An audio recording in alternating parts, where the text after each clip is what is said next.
তওবা কবুল করো, পাপীকে ক্ষমা করো। তওবা কবুল করো, পাপীকে ক্ষমা করো। জান্নাতে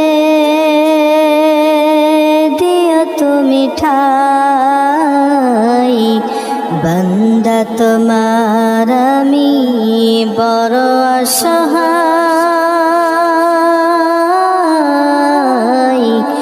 বান্দা তোমার আমি বড় অসহায়। তওবা কবুল করো, পাপীকে ক্ষমা করো। তওবা কবুল করো, পাপীকে ক্ষমা করো। জান্নাতে